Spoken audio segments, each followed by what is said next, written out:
E sempre sul tema, l'indagine dell'Osservatorio Natalità e Famiglia di Treviso sulle iniziative di welfare sociale nei comuni del Veneto con esiti in chiaroscuro.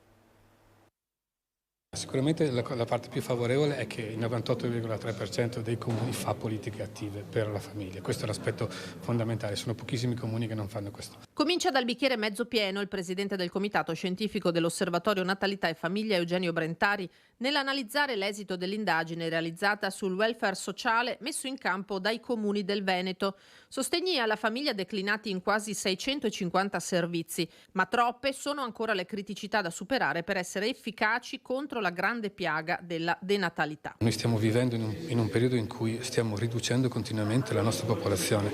Si parla nei prossimi 2 anni di perdere 1 milione di persone, di italiani, quindi bisogna cominciare a cambiare questo trend. Le cose da migliorare sono sicuramente provare ad avere un disegno un po' più ordinato di tutte queste politiche. Ce ne abbiamo 630 politiche attive, forse sono troppe, forse sono troppo dispersive. L'altra cosa è che bisogna sopperire a quello che sono le carenze fondamentali, che è la mancanza di personale, mancanza di budget. Con l'osservatorio vorremmo approfondire e valutare quali politiche effettivamente permettono a una famiglia di stare in piedi e di esercitare la propria funzione sociale. Credo che una delle questioni del nostro contesto, anche veneto, è di camminare sempre più verso uno sguardo individualista, verso un'attenzione alla persona che non è sbagliata, ma persona intesa come individuo.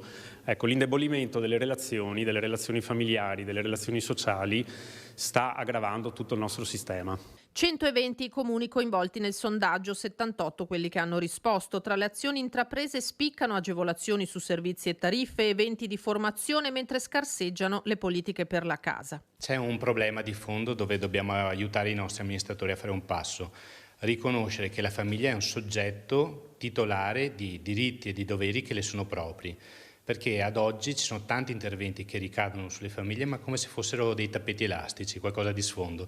Ecco, bisogna pensare a qualcosa su misura, dedicato, e fare azioni di sistema che siano potenzianti le une delle altre. Per il sindaco Mario Conte occorre rivedere l'intero modello sociale e con esso la scala delle priorità degli amministratori. L'obiettivo è quello di costruire un nuovo modello sociale che sappia dare risposte concrete e puntuali alle comunità e soprattutto riesca a gestire nel migliore dei modi quelle sempre minori risorse che abbiamo a disposizione, facendo rete, coinvolgendo il terzo settore, coinvolgendo le associazioni, perché oggi la comunità ha delle esigenze, il rischio è di investire delle risorse in modo non adeguato.